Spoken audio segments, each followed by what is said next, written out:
नमस्कार, मैं हरिंदर सिंह वालिया आपका स्वागत करता हूं। जब से जो दुनिया बनी है तब से चोरी डकैती तो होती रहती है। जब से कंप्यूटर का जमाना आया तो चोरी का ट्रेंड भी बदल गया। अब जो चोरी होती है वो टेक्नोलॉजी बेस्ड चोरी होती है। आज हम बैठे हैं सेक्नस टेक्नोलॉजी एनवी कॉम्प्लेक्स पुलिस लाइन जलंधर के ऑफिस में, और इस सारी चोरी के बारे में, हैकिंग के बारे में हम बात करेंगे और जानकारी लेंगे कि ये कैसे होती है, क्यों होती है, इसको कैसे रोका जाता है। पलविंदर सिंह जी से। पलविंदर सिंह जी, आपका हमारे प्रोग्राम में बहुत बहुत स्वागत है। हमारे दर्शकों को आप ये बताएं कि ये चोरी की कैसे जाती है, क्यों होती है, इसकी वजह क्या है।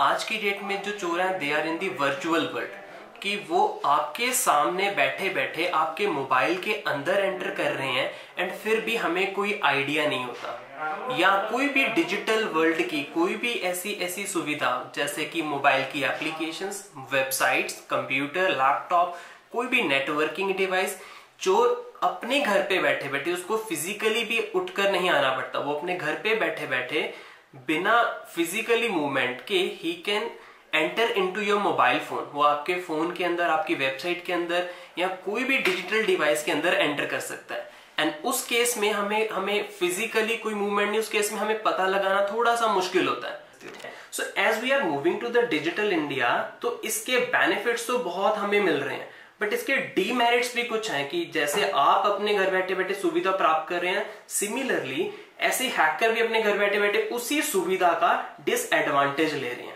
कि आपका इंपॉर्टेंट डेटा, क्रिटिकल डेटा उसको छीन रहे हैं। पलविंदर जी, एक चीज बताएं, ये जो सिम क्लोनिंग भी होती है। जी सर। तो सिम क्लोनिंग के बारे में बहुत से लोग नहीं जानते हैं। बिल्कुल सर। थोड़ा सा आप इस बारे में रोशनी अगर डालें तो अच्छा रहेगा, ताकि दर्शक जो है वो इस बात से अलर्ट थोड़ा सा रह सके। बिल्कुल। सो सिम क्लोनिंग के लिए एक कंसेप्ट है क्या, जो सर ने अभी हमारे साथ क्वेश्चन किया कि सिम क्लोनिंग बहुत अच्छी चीज है, बिकॉज बहुत सारे लोग इस चीज के बारे में विक्टिम बन रहे हैं। सिम क्लोनिंग एक ऐसा कंसेप्ट है दैट जो सिम कार्ड आप यूज कर रहे हो, जो नंबर आप यूज कर रहे हो, जो कॉल्स आप अपने नंबर से किसी और के कर रहे हो, सेम ऐसा ही सिम कार्ड एक कोई पर्सन अपने पास बना लेगा एंड जो कॉल आपके पास आ रही है सेम कॉल उसी के पास आएगी। जो ओटीपी जो हम बैंकिंग में हमें चाहिए होता है, जो ओटीपी हमारे पास आ रहा है, सेम ओटीपी उस पर्सन के पास भी जाएगा। मतलब हमारा पूरे सिम की एक वर्चुअल कॉपी उसने अपने पास बना ली कि जो कॉल्स हमारे पास आ रही हैं सिमिलर उसके पास आ रही हैं। अब ये डीमेरिट था कि सारा कुछ हमारे ऊपर स्पाई हो रहा है या हम सब कुछ हमारा डेटा कोई थर्ड पर्सन देख रहा है। अब इससे बचेंगे कैसे, that is very important thing to know. अब इससे बचने के लिए द सिम क्लोनिंग का जो कंसेप्ट है, the very first thing which is required for doing a SIM cloning, hackers need your physical SIM card. उनको एक बार आपको फिजिकल सिम कार्ड की जरूरत पड़ती ही पड़ती है। There is a skimming device, cloning device I should say. अब वो एक जो सिम कार्ड है आपका, वो आपका सिम कार्ड अपने क्लोन करने के लिए आपका फिजिकल सिम कार्ड उसको चाहिए होता है एंड उसी के द्वारा वो नया सिम कार्ड क्लोन करके एक नया सिम कार्ड इशू करता है। सो इससे बचने के लिए मेक श्योर कि आप अपना डिवाइस किसी भी थर्ड पर्सन को ना हैंडल करें जिस पे आप पूरा 100% ट्रस्ट नहीं है, सो दैट कि आपके डिवाइस का, मोबाइल का या आपके सिम कार्ड का कोई भी गलत प्रयोग ना हो। एक और अच्छी चीज जो आपके साथ मैं डिस्कस करना चाहता हूँ, सिम क्लोनिंग अभी फिर भी थोड़ा सा हम इतना हाई लेवल लेके नहीं चलते, बट उससे भी एक थोड़ा सा और डेडली थिंग चल रही है, that is known as debit card cloning. It can be credit or debit card cloning. Now think about the ATM cards, जो हम हर पर्सन की जेब में एक ATM कार्ड होता ही होता है। अगर उसी चीज की क्लोनिंग हो जाए, एंड आज की डेट में वो भी हो रही है, अगर आप एक डिवाइस के बारे में सर्च करें that is known as skimmer device. अब वो एक ऐसा डिवाइस है, स्किमिंग डिवाइस, जो एटीएम के ऊपर लगा दिया जाता है एंड जैसे ही आप एटीएम अपना स्वाइप करते हो इन एनी एटीएम मशीन, अगर उस मशीन पे वो छोटा सा डिवाइस लगा हुआ है तो आपके कार्ड की सारी इंफॉर्मेशन उस डिवाइस के अंदर रह जाती है जैसे ही हम अपना कार्ड स्वाइप करते हैं एंड आपके एटीएम का ही पूरा क्लोन एक रेडी हो रहा है। इवन उन्होंने एक स्पाई कैमरास या हिडन कैमरास भी लगाए होते हैं वहां पे कि ताकि आपका एटीएम पिन्स भी उसमें देख लिया जाए। सो हमें इससे भी बचने की बहुत जरूरत है। Similar to the SIM cloning, the main focus we should be having on this like debit और क्रेडिट कार्ड क्लोनिंग ऑल्सो। जहां पे हम अपना डेबिट कार्ड इंसर्ट करते हैं, उसी जगह के ऊपर अगर आसपास आपको लग रहा है कि उसके ऊपर कोई और डिवाइस चिपकाया हुआ है, या उसके ऊपर आपको ग्लू दिख रही है, या ऐसा लग रहा है कि उसकी सेम शेप जैसा उसके ऊपर डिवाइस चिपकाया हुआ है, then you should be having a doubt. तो हमें इमीडिएटली वहां पे इमरजेंसीज नंबर लिखे होते हैं, we should immediately contact that number कि यार ऐसा कुछ मुझे लग रहा है कि ऐसा कोई डिवाइस है। या अगर आप खुद से सेल्फ चेक करना चाहते हो तो एक बार उस छोटे से डिवाइस को हल्का सा हिलाकर देख लेना कि क्या वो डिवाइस ऊपर से उतर रहा है या नहीं उतर रहा। दूसरी बात, अगर हमारे फेसबुक आजकल बहुत कॉमन हो गई है, फेसबुक जो है, तो फेसबुक से भी जो है वो बहुत सी चीजें चुराई जाती हैं। तो क्या क्या चीजें चुराई जाती हैं और उसके लिए क्या होना चाहिए, आप क्या सजेस्ट करते हैं? बिल्कुल सर, फेसबुक आज की डेट में सबसे फेमस हम सोशल मीडिया नेटवर्क मानते हैं। इसमें सबसे अच्छी चीज ये है कि हम अपने बहुत सारे दूर दूर बैठे लोगों के साथ कांटेक्ट में रहते हैं, बातें करते हैं, रेगुलर इन टच रहते हैं। जिनसे हम डेली बात नहीं कर सकते, उनका रेगुलर लाइफ देख सकते हैं कि क्या चल रहा है, क्या वो कहीं घूमने जा रहा है या कहीं उसके फैमिली के साथ बर्थडे सेलिब्रेट कर रहे हैं। सो ये है इसके पॉजिटिव पॉइंट्स। बट अगर हम इसी पॉजिटिव पॉइंट्स की जगह अगर हैकर पॉइंट ऑफ व्यू से देखें, सेम चीज जो हम फेसबुक के ऊपर डालते हैं, वो चीज जो हमारे फ्रेंड्स या हमारे फैमिली मेंबर्स देख सकते हैं, सेम चीज can be seen by some bad intention hackers also.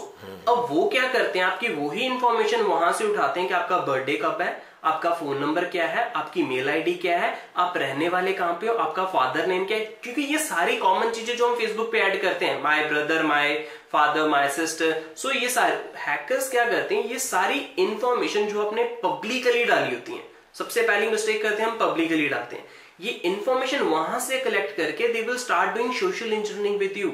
वो आपको ही कॉल करेंगे एंड आपको बोलेंगे कि हम बैंक की ओर से बोल रहे हैं, एंड अब वो बताएंगे कि सर आपका बर्थडे इस डेट को है, आप बोलोगे yes, then they will say sir आपका फादर नेम है, then you will say yes, आपका एड्रेस, आपकी फैमिली डिटेल्स, सब कुछ बताने के बाद वो लास्ट में ये बोलेंगे। अब ये सारी details they are not from the bank, ये सारी डिटेल्स मिली कहां से, हमारे फेसबुक से, जिसका हमें कोई आइडिया ही नहीं है। अब ये सारी डिटेल्स उन्होंने वहां से कलेक्ट करके हमें कॉल करके लास्ट में बोलते हैं, सर अगर आप अपना एटीएम कार्ड कंटिन्यू रखना चाहते हो तो ये कंफर्मेशन कॉल है, आपको एटीएम कार्ड, आपको या डेबिट कार्ड या क्रेडिट कार्ड, आपको एक उसके ऊपर 16 डिजिट कैरेक्टर्स लिखे, वो आपको बताना पड़ेगा। एंड हमें क्या लगता है यार, इसने इतनी सारी इंफॉर्मेशन हमें बता दी कि हमारा बर्थडे कब है, हमारे एड्रेस क्या है, हमारा फोन नंबर क्या है, सब कुछ डिटेल। एंड यू स्टार्ट, हमें लगता है कि यार सच में काश ये सच में ये बैंक की ओर से होगा तभी इसको इतनी इंफॉर्मेशन पता है, एंड हम झट से अपना कार्ड नंबर उसको बता देते हैं। एंड सो दैट, एंड वो हमेशा डरा कर पूछते हैं, वो what they will be saying to you, they will be saying कि सर अगर आपने नहीं बताया तो आपका डेबिट कार्ड या क्रेडिट कार्ड अगले 2 महीने के लिए ब्लॉक हो जाएगा, या आपका अकाउंट ब्लॉक हो जाएगा, जितने भी पैसे हैं वो सारे स्टेबल रहेंगे और आप कुछ भी नहीं कर सकते। एंड हर पर्सन की माइंड में थोड़ा सा डर रहता है कि यार कहीं है हो ना जाए, चलो झट से बता देते हैं। सो बस एक वो डर की वजह ही है कि हम झट से अपना अकाउंट नंबर बताते हैं, डेबिट क्रेडिट कार्ड नंबर बताते हैं, एंड हम एक फ्रॉड का शिकार हो जाते हैं। तो परविंदर जी, जहां तक हम समझ पाए हैं कि वहां फेसबुक के ऊपर आज ये जो इन्फॉर्मेशन है ये पब्लिकली डिस्प्ले ना करे तो ज्यादा अच्छा रहेगा। बिल्कुल सर, सो मेक श्योर कि पब्लिकली तो कभी भी मत करें, एंड कभी भी अनवांटेड फ्रेंड्स को ऐड ना करें, क्योंकि वहां पे क्या होता है, हमें होता है कि ज्यादा से ज्यादा हम फ्रेंड्स बनाएं, बट वो ज्यादा से ज्यादा जब फ्रेंड्स बनाने की बात आती है तो वहां पे कुछ हम ऐसे भी लोग ऐड कर लेते हैं कि जिनको हम जानते ही नहीं है। They can be any person, they can be thief, they can be terrorist, they can be any person जो कल को हमारा ही मिसयूज करेंगे। इंटरनेट बैंकिंग की सबसे जो मेन एंड इंपॉर्टेंट थिंग है वो है उसका इंटरनेट बैंकिंग का यूजर नेम एंड पासवर्ड।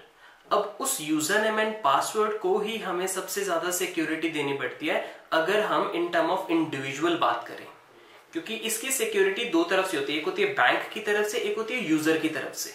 अब बैंक हमेशा रेगुलर अपनी वेबसाइट्स को, अपनी एप्लीकेशंस को, अपने बैक एंड सर्वर्स को रेगुलरली साइबर सिक्योरिटी एक्सपर्ट से चेक करवाता है, एंड उसके बाद जो मेनली जो एक्सपोज होते हैं लोगों के अकाउंट, जो मेनली लोगों के साथ इंटरनेट बैंकिंग को लेके कुछ गड़बड़ होती है, वो मोस्टली होती है यूजर अवेयरनेस से। बैंक्स ने हर चीज वेबसाइट पे ऊपर दी हुई है कि आप HTTPS देखो या वर्चुअल कीबोर्ड यूज करो। सो बट यूजर उस चीज को रीड नहीं करता। बट अब छोटा सा, अगर मैं आपको ज्यादा टाइम ना लेता हूं, आपको थोड़ा सा अगर मैं आपको बताऊं, हम उसको सिक्योर कर कैसे सकते हैं। अगर आप इंटरनेट बैंकिंग यूज करते हैं, that can be of any bank, security will remain same for all. अब उसको सिक्योर करने के लिए हमें सबसे पहले, जब भी आप बैंकिंग करते हो, एक चीज याद रखो कि ऊपर URL में क्या आपके बैंक का नाम बिल्कुल सही आ रहा है, कुछ ऐसा तो नहीं उसमें डबल डबल कैरेक्टर्स आ रहे हो। फॉर एग्जांपल अगर ABC बैंक है, आपका कोई जेन्युइन बैंक है, abcbank.com, चेक करो उसमें ऐसा तो नहीं रहा abc.com, कि कुछ भी ऊपर URL में, जहां पे ऊपर URL बार होता है, उस पर कुछ भी ऐसा गड़बड़ तो नहीं, कुछ कंटेंट डबल डबल तो नहीं आ रहे। प्लस उसके पहले जो भी URL है, उससे पहले चेक करो कि ग्रीन कलर का लॉक आइकन आना चाहिए, इसको बोलते हैं HTTPS, वो चीज आनी जरूरी है।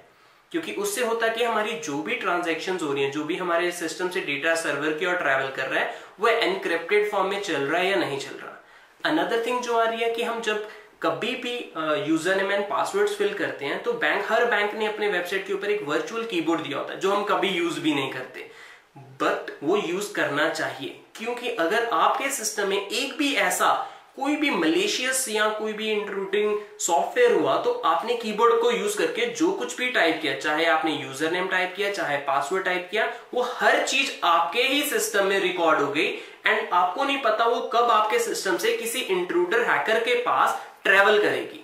क्योंकि आपने तो अपना कीबोर्ड यूज करके अपनी बैंकिंग कर ली, अपना सब कुछ कर लिया, बट आपके अगर कीबोर्ड यूज कर रहे हो सकता है कोई मलेशियस एक्टिविटी, मलेशियस सॉफ्टवेयर आपके सिस्टम में ऑलरेडी इंस्टॉल है, जिसने सब कुछ रिकॉर्ड कर लिया। इसी चीज को बचाने के लिए बैंक्स ने वर्चुअल कीबोर्ड दिए हुए हैं।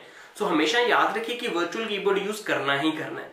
Another thing, regularly keep changing your passwords. जो बैंकिंग के पासवर्ड्स होते हैं, हाँ, we should need to change almost every, I should say 2 months में हमें चेंज करना ही चाहिए। एंड अनदर थिंग, जो बैंक का पासवर्ड रखते हो कभी भी, बिकॉज बीइंग अ ह्यूमन हम क्या करते हैं, सभी अकाउंट्स का सेम पासवर्ड रख लेते हैं।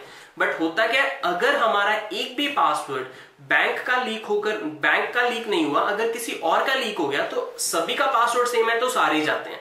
सो जो मेनली बैंक का अकाउंट का पासवर्ड है, वो कभी भी बाकी पासवर्ड्स के साथ सेम नहीं होना चाहिए। इन शॉर्ट, हर अकाउंट का, जो भी आपका वर्चुअल अकाउंट है, हर अकाउंट का there should be some different password and you should keep on changing on regular basis.